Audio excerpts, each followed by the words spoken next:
So everyone, we are happy to be back again with Chamber Chat. Today we're going to discuss something that is really, really important. We all like to make money. We want to be back at work. We want to keep doing our businesses, but we need to have the right mindset. We need to take care of ourselves during this crazy, crazy time. And today we have Miss Micah Moore joining us today to give us some advice about how to cope during this time and get prepared for life after COVID-19. So I'll tell you a little bit about Micah. So Micah is a national and state board certified licensed professional counselor. So we're going to get some good advice today from a She is certified in conflict resolution and mediation. Her mission is to help break stigma by empowering people to take control of their mental health. She has a Bachelor of Arts degree in sociology from Northern Illinois University and a Master's of Arts in Community Counseling from Argosy University. She is the native of Chicago, but now calls Houston home, so we can officially claim her. Yeah. So thank you, Micah, for joining us today. How are you doing? I'm doing good. How are you? I'm hanging in there. It's still a busy time, even though we're working from home, social distancing. You know, it's still pretty busy, but I'm in good spirits. I'm relying on my faith and support of family and friends, so I'm doing okay. Good. I'm glad to hear that. I'm in the office today. I'm considered essential, so I come in once a week. So yeah, I understand that. Yeah. Same here. So we're doing what we do. Yes. We're doing what we do. So again, thank you for joining us today. Thank you. Let's get into some of our questions. I know that our viewers are very interested to know how to cope during this time. So when we see people on social media who are pushing us to use this time to create new things, you know, you see people talking about it's time to write your book. You know, I've seen that a lot of times on Instagram and Facebook.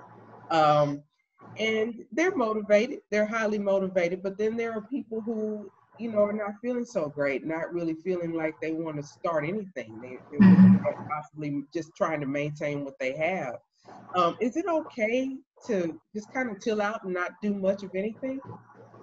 You know, I would say yes. I saw that social media post, and a lot of people were saying that if you don't start a business, if you don't get a new hobby, that, you know, it's not time you lack, but you lack discipline, right? And so people could look at that and feel defeated, feel discouraged, because we're all in different situations and circumstances prior to COVID 2019.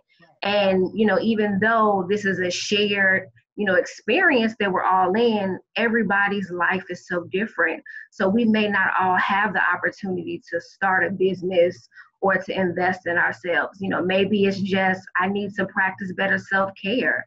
Maybe I want to cook more around the house. I mean, I think the gist is to use the time wisely that we have, but don't put the extra pressure and stress on yourself. And most importantly, we want to make sure that we're healthy mentally, physically, and emotionally. Right. You know, media is good for business, you know, as far as getting the word out about your product or service. But to me, it tends to be, it can create pressure as well, because it looks like people are only posting the best of what they have going on, and it's not a realistic picture. So when we see people posting about getting a new hobby or writing books, you know, what is your thought about that, as far as it being realistic to transform somehow in the 2 months that we're off? Yeah, and I think you just have to kind of be honest with yourself, right, and be aware of your present situation. That may be something that somebody else is able to do. But if I'm not able to do that, not to compare myself to someone else, right? So, you know, social media, you look at other people and you may compare, you know, what they're doing. Oh, it looks like they're thriving, they're doing this, they're doing that. but then you compare the outside, what you see, right? Because they only show you the good stuff, like you said. You compare that to, who you are and what you have inside. So, you want to set realistic goals for yourself, right? So don't try to take on too much. You don't want to set yourself up for disappointment, but do what you can with what you have. Mm-hmm. Yes. Understood. Yeah. Start where you are and then go from there. Go from there. Absolutely. So is there anything that business owners should be taking into consideration right now about their employees? Yeah, I think business owners, one, they need to be patient, right? So we're in an uncertain time, and those that are working remotely, their companies may not have even been set up to work in this way, right? So this is the first time that everyone's, working from home and, they're not in the office, but for employers to be patient, to have compassion, because even though, an employee still has a job, you don't know what's going on inside their home, right? You don't know what's going on behind the scenes, and you don't want to be looked at as someone that doesn't care, that's not compassionate, or an employee feels like, oh, it's just business as usual.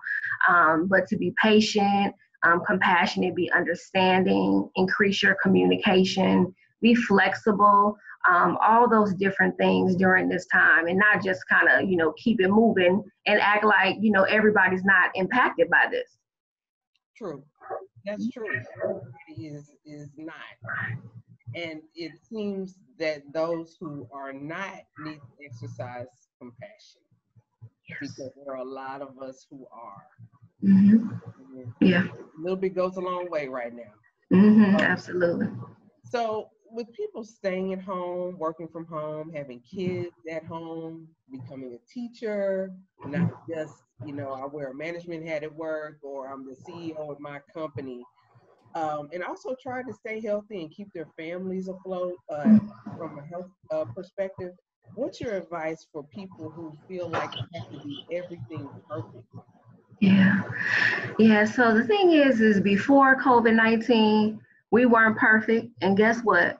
We're not perfect now. We won't be perfect after, right? So we already have enough stress with trying to juggle everything at once. And so you don't want to put stress on top of stress, right? And putting these unrealistic expectations or this pressure on you to be perfect, right? So nobody's expecting you to be perfect and do everything perfect.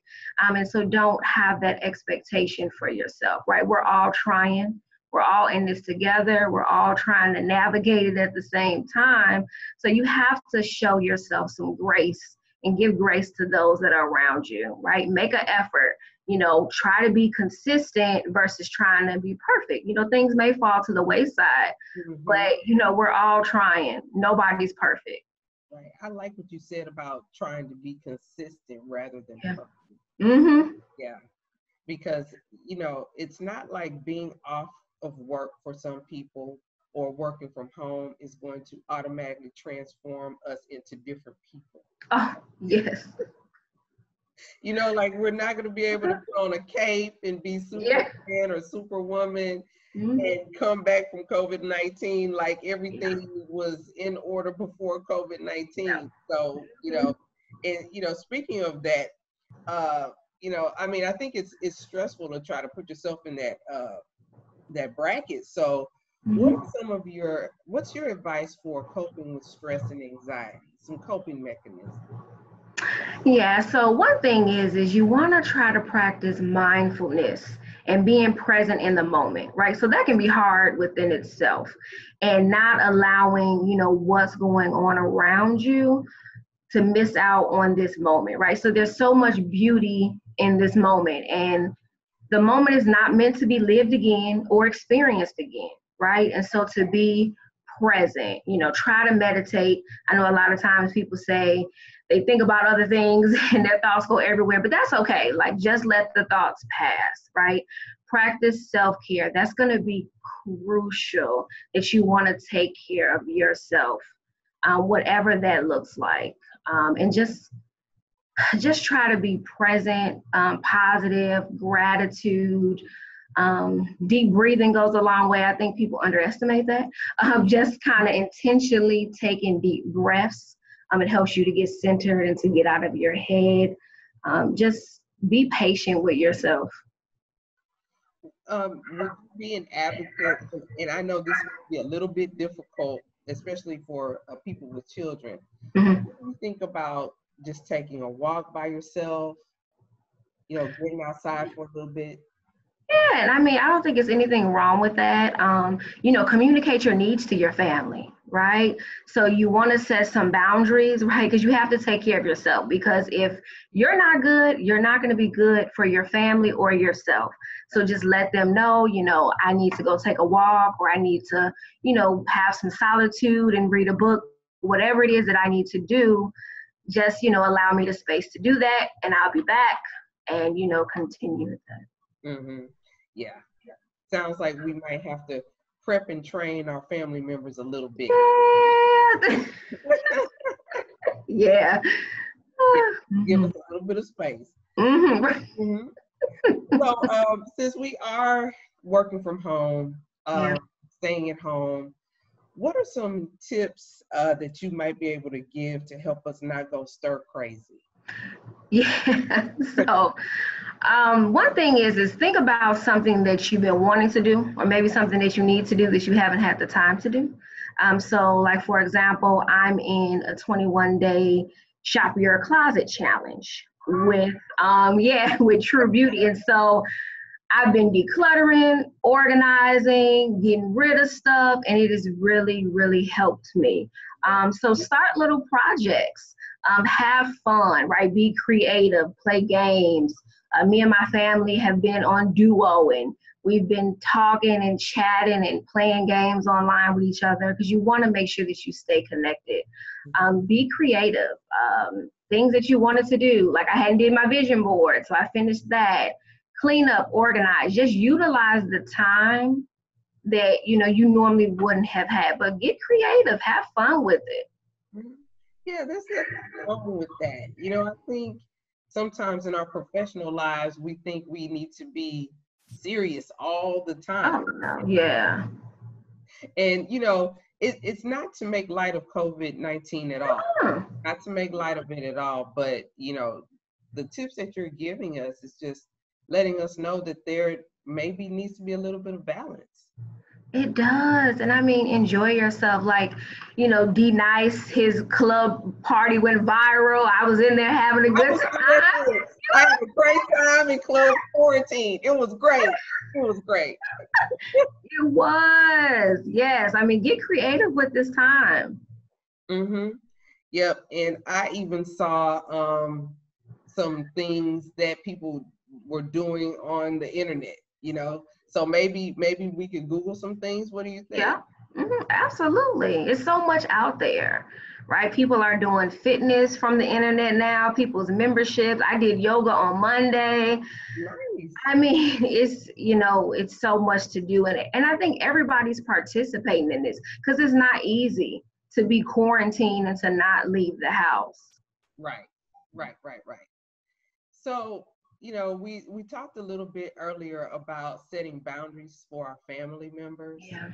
How would you recommend, give us some language, some words we might be able to use for maybe a family member that might be a little bit clingy at the time? People are afraid, and yeah, they want to be able to make things all right with their family, but sometimes you might have a child who's a little bit clingy, or maybe a spouse or a partner. Do you have any suggestions for how we can approach the subject of creating boundaries?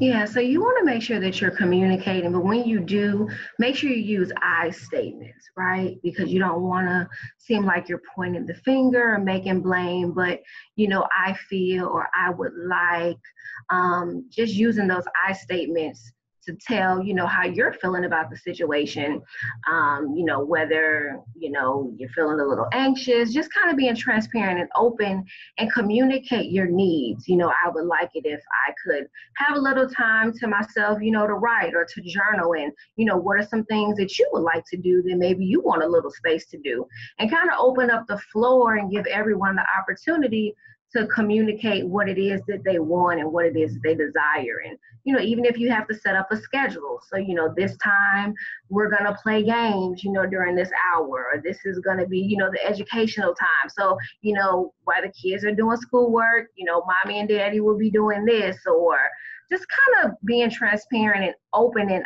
honest, right, about how you feel, what it is that you want, and then being open to listening to what they have to say as well, because they may be feeling the same way and you have no idea. Right. And you know, I'm thinking about the I statements. Mm-hmm. It in communication, it seems really important to make the person feel validated. Like, Yeah, absolutely. As you said, not blame me. I have to practice that one. Mm-hmm. Yeah. Yeah, we are. I kind of rehearse it in my head. So it'll come out okay. So, you know, since we have this work at home order, Mm-hmm. I'm pretty sure we're missing like physical cues, things of that nature. When, you know, when your boss communicates something to you, or you're a CEO communicating with your employees, Mm-hmm. what can everyone do on the job? Well, let's start with CEOs or bosses, supervisors. What can they do to manage the expectations of their colleagues as far as work output, so they don't feel so overwhelmed with having to get something done? Mm-hmm. Yeah, absolutely. I think communication is going to be key, and then collaboration. So, I mean, you may be the type of person that's used to kind of getting everything done by yourself, and maybe you work better that way, but, you know, there are still expectations, and now it may be more pressure. So maybe you need to collaborate with a coworker, right? So that you all can get on the same page and, you know, kind of check in with them so that you all can work together so that you can lighten the load collectively. Mm-hmm, mm-hmm. Collaboration seems key because I just feel like during this time I've had so much more to do, you know, Mm-hmm. than I would normally have to do, and I haven't quite figured out why that is, Yeah. it but it but I could see where collaboration, having somebody else to work with you, can help with the load, definitely. Yeah, ask for help. Don't be afraid to ask for help. Right. Yes, ask for help. That's another note. Ask for help. Okay. So there are people who are going to have to face losing a loved one. Um, and they may not, because of this social distancing, having to stay at home, they may not get the closure that they need to have. You know, we have our processes of going to funerals, being able to mourn in that way, and we're used to that tradition. What are some coping mechanisms for people who are going to experience that or have already experienced? Yeah, and like you said, it is going to be hard because we really don't have the funerals, right, to be able to go and memorialize someone and go through that process. You want to make sure that you stay connected to family. You know, whether you're Skyping, just really stay connected. Maybe even think about writing a letter to your loved one, or think about doing something collectively, right? So you and your family may agree that, you know, tonight we're going to cook one of our loved ones' favorite meals, or maybe we'll light a candle, but just to have that, you know, shared experience together, you know, so that you're not isolating yourself. And then, you know, allow yourself to feel the feelings of grief, right? You don't want to just get too busy, right, and consume yourself with other things that, you know, you're neglecting how you truly feel, and you're kind of suppressing or stuffing those emotions, and then they show up, you know, later on. But just to be mindful that even in a normal situation and circumstance, it's hard after you lose someone, and you do need to take that time. So if you are still working and you can take time off, even though you're working from home, doesn't mean that you can't take the time off, right, to have for yourself, and to take care of yourself during that time. Hmm. Hmm. So, got to be patient with ourselves. Oh, absolutely. I mean, it's a process. Yeah. Hmm. Hmm. Mhm. I'm experiencing a little bit of that right now with a family member who's infected. And we've been praying. The person is doing well, doing Yeah. much better. Um, but, I had to prepare myself in the event that they didn't do so well. Yeah. Do you have any advice for those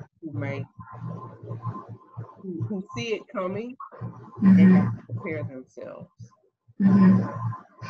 Yeah, I think like you said, you prepare, you're honest with yourself about what could possibly happen. And just to kind of prepare yourself mentally and emotionally on what that may look like, start.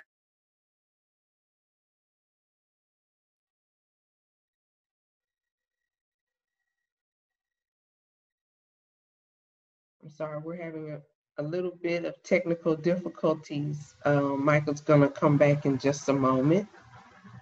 I think a lot of people are using not Skype, I'm sorry, Zoom uh, at the moment.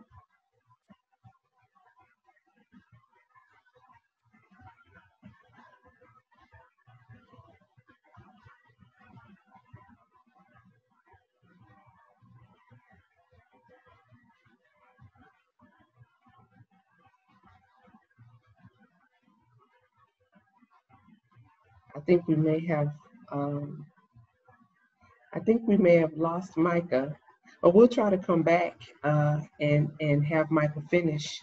Hope she can rejoin. Yeah, so as you said, just trying to prepare as best as you can and prepare yourself mentally and emotionally, especially if, you do see that it is possibly coming, and get some things in order, if that's your responsibility. But just prepare your mind for it and to try to have, peace with it. And of course, it's going to be, a struggle, is going to be hard, but try to, do the best that you can, make the most of, trying to, it's hard because you can't really see the person, right? And if technology is available, to try to have that contact, stay communicating with loved ones and family, even if you can talk to that person on the phone, but try to prepare yourself as best as you can. Like I said, even, writing a letter, maybe some things that you want to say that you're not able to say, but, it's hard. It really is. Yeah, it's hard. You know, there may be some people who are in a blessed position where none of their family members are sick, none of their friends are sick, they're not sick, but they had big plans, in their business. They were about to close a big deal that could change the direction of their business. Yeah. Or, they had plans for the summer that they can no longer utilize. Maybe they were going to visit someone they hadn't seen in a long time. What would be your advice for how to cope with those types of losses? Because those are losses as well, although not as serious, Mm-hmm. you know, but those are still losses.